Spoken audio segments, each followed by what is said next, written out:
Alright, today we're going to talk about the single most important ranking factor that Google has ever devised and ever will do. And of course, that ranking factor is search intent. So Google makes their money by being able to deliver pages to users who are searching for specific things, right? Each of these users come to Google with what they call a search intent, something they're looking for.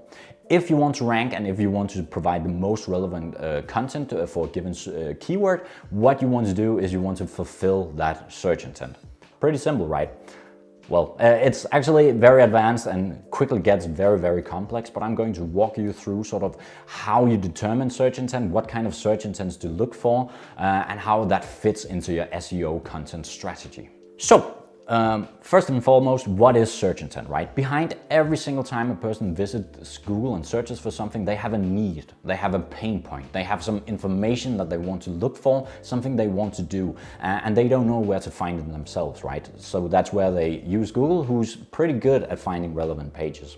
But as a marketer, we have to make sure that we understand this pain point and create content around that pain point. Traditionally, you can group these search intents into 4 different classes. The first one is transactional, then it's informational, it's commercial investigation, and then navigational search intents.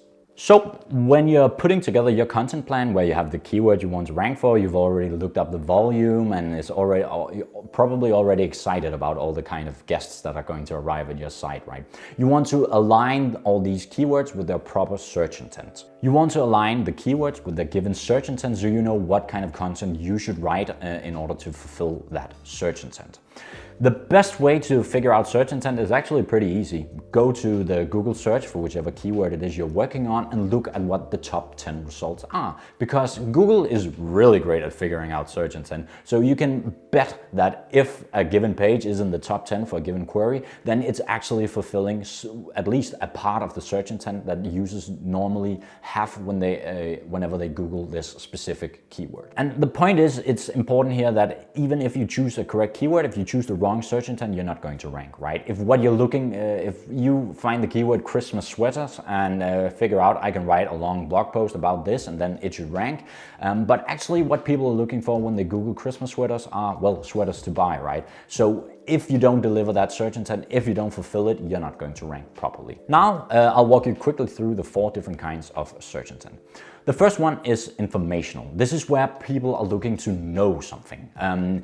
Typically, you find the content served here are long, in-depth blog posts, often with the how-to prefix or, kind of questions like that. Secondly, we have the transactional keyword. This is where people are looking to do or buy something. Often it'll be, the content you'll find will be products, it'll be landing pages, it'll be category pages for e-commerces. The third search intent we'll cover today is commercial investigation. This is where people are looking to know something or get a piece of the puzzle before they do or buy something, right? It's someone who's looking into their new kinds of shoes but don't know what kind of sneaker brands there are out there, or it's someone looking for, a new ERP system for their financials and is trying to find a comparison of different kinds of services. The fourth one is the navigational intent. This is where people are looking to find something. And not just in the sense of physical locations where the closest pizza parlor is or something like that, but it's also a classic example here is when people search for Google Translate on Google. That's not because they're looking for any kind of sort of information about it, it's just because they're, too lazy to actually type in the URL up there. So what you do when you have this intent is you look at the what keyword it matches to, what sort of content type you should offer to do this, whether it should be a product page, a category page, a landing page, or maybe a blog post, and then you get to start writing it following, of course, all the best SEO practices that there are for optimizing content towards a given keyword.